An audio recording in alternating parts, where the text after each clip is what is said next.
Hey guys, what's up? It's John here again today from Toxic Spikes, coming at you with some more narrated Pokemon Ultra Sun, Ultra Moon battles. We're going to be going into the RU tier again today. Been playing a lot of OU recently, so I kind of want to take a little break from it. Did manage to hit top 100, which was really exciting. I'm going to try and get back there again so you guys can get some 1800 plus ELO matches again.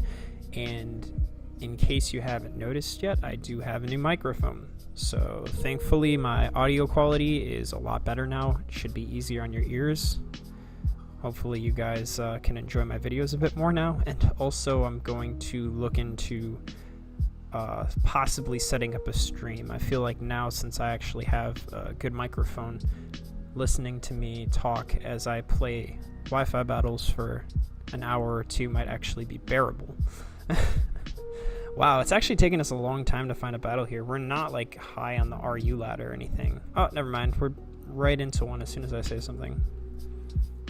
So looking at his team, very strange team. He's got Combuskin. Usually you only see him in the PU tier. And he's got Piloswine, which is an NU Pokemon. So he's kind of dipping into the lower tiers. Oh, and even Slowbro is a lower tier. But he was almost moved up to RU or at least NUBL. So I'm thinking he's probably going to lead with maybe Piloswine or maybe I honestly cannot tell you who this guy's going to lead with. His team is very strange. So I'm just going to lead off with my choice banded Metagross here as he goes to Piloswine. Okay. I could trick, because it really depends on whether or not he wants to stand. Because I really do think a Meteor Mash might be like a one-hit KO on him. But you know what? I'll go for the trick. I feel like he doesn't want to stand because a Meteor Mash, its stab super effective. Oh, and he's going to stand and effectively lose his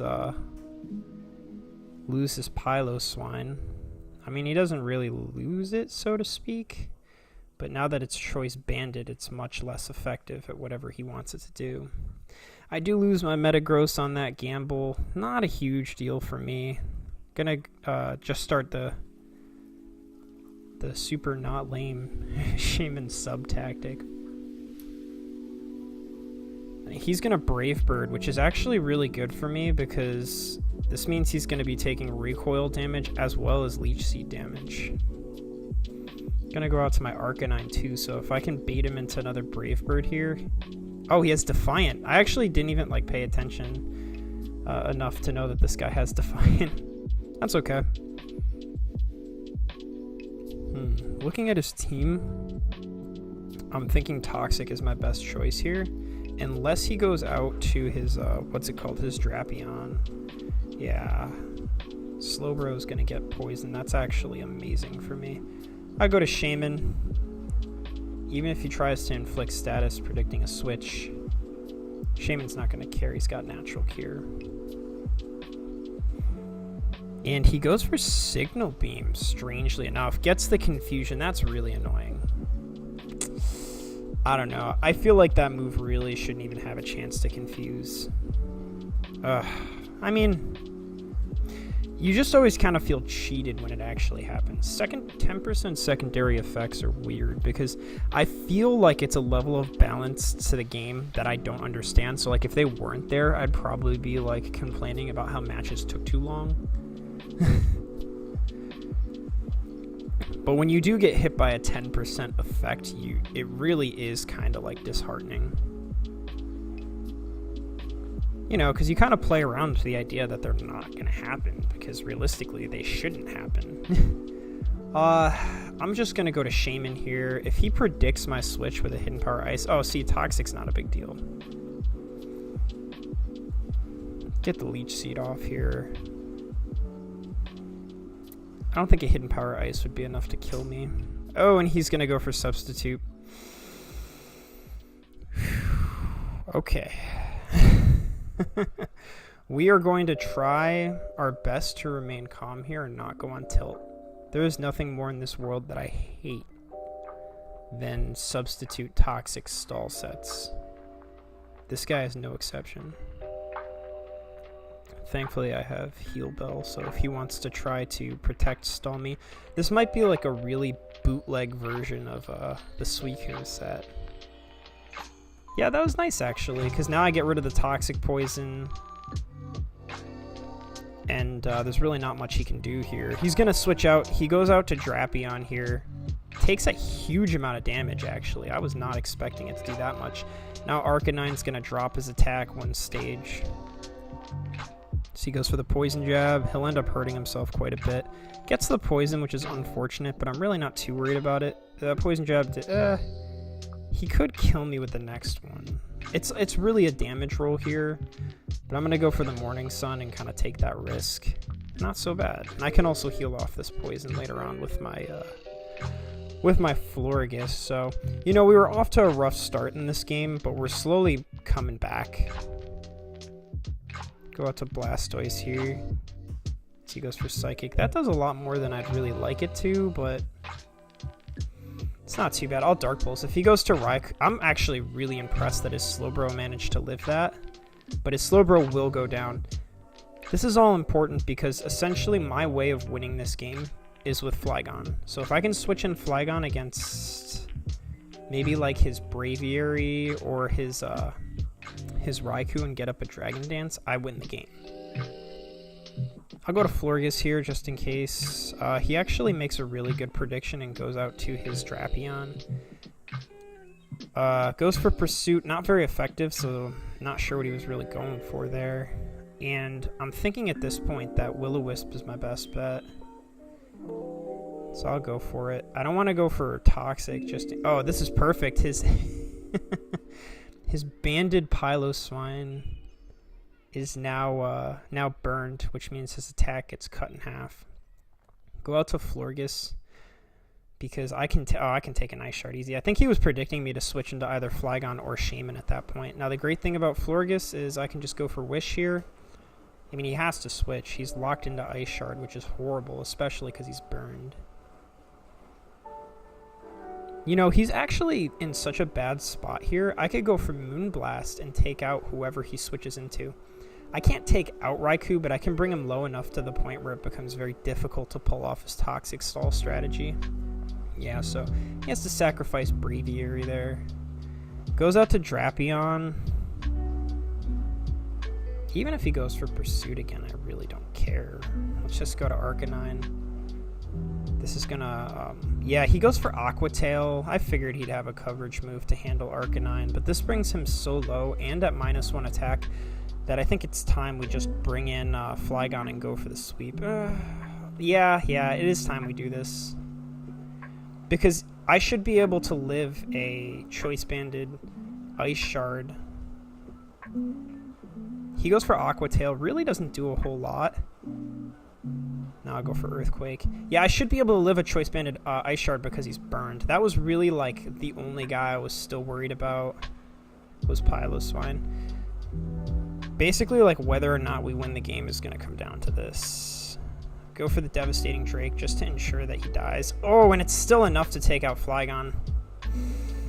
We're probably going to lose this one now, to be honest. I mean, actually, that's not necessarily the case. I don't want to give up here. I'll just go for the Moonblast, which will be a solid 2-hit KO. If he decides to stay in, I'll be able to Synthesis and get myself back up. If he just goes out to his Rotissier, which is French, I think it means like, I don't know, like roast chicken or something. I'll just go for the Moonblast. If he's not even going to protect, he's not going to do anything. So that guy goes down. You know, I think I actually do have a good chance at winning now.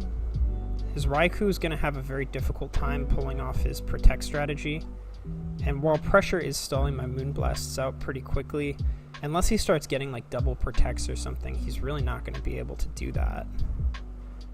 The key is essentially just like never... Oh, and we got his special attack down. The key is to never let him get his... get his sub up.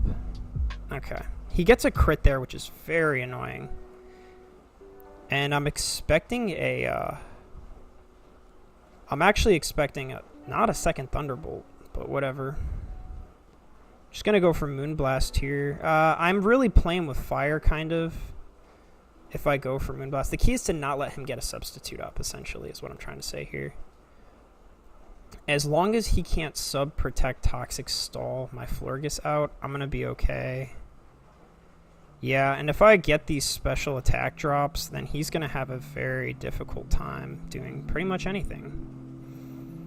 I'm expecting a protect here, which is why I went for the wish. I'll go for one more Moonblast so he can't set up a sub, because I am chunking him for about 33% of his health. Actually, if I can get one more Moonblast off, he's going to fall into substitute ranges, which means he won't be able to put up a sub. And he just forfeits. I think he realized that the game was over at that point for him. Choice Banded Piloswine is not going to be able to do anything to my remaining mons. And that's actually going to bring me up to about 1372 ELO. So yeah, that was kind of a long game. Kind of I wouldn't say boring, but the ending wasn't. It was very anticlimactic. I wasn't able to pull off my Flygon sweep like I wanted, so apologize for that, guys. I guess now I know not to underestimate the power of Piloswine's Ice Shard. Sometimes I think, like, when I drop down to like lower tiers, the biggest mistake I make is, one, I overestimate my own Pokemon's abilities. I forget that Pokemon in OU are there for a reason. They're typically extremely good at many things. So, like, I just assume since Zygarde, RIP, since Garchomp, since, like, those kinds of Landorus T, since they would have been able to take a weak ice hit and shrug it off, even though it's 4 times effective, I just kind of assume that Flygon can do the same thing, but the problem is, he can't. These defenses are horrible. And then also the other mistake I tend to make is I underestimate my opponent's abilities. So I think, like, yeah, you know, Piloswine's a not fully evolved Pokemon, so he's nothing to be worried about, especially when he's burned. But I also forget, you know, up until Gen 4, Piloswine was a fully evolved Pokemon. A lot of those Mons that ended up getting evolutions in Gen 4, like Electabuzz, Magmar, Piloswine, their stat spreads are not that terrible. They're terrible relative to the current generation because of power creep. But when they were released, they were a fully fledged, you know, fully evolved Pokemon. So you got to keep that in mind. That's why you'll see them pop up a lot in the lower tiers. Because especially when equipped with an Eviolite, they can really wreak some havoc. Anyways, question of the day, guys, before I get too carried away here on a rant.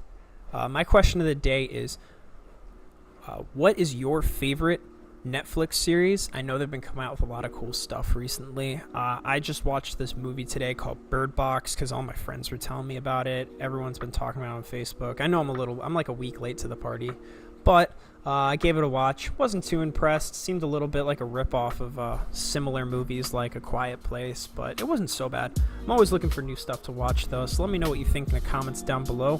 Rate, comment, sub. Have a great day, guys. Peace.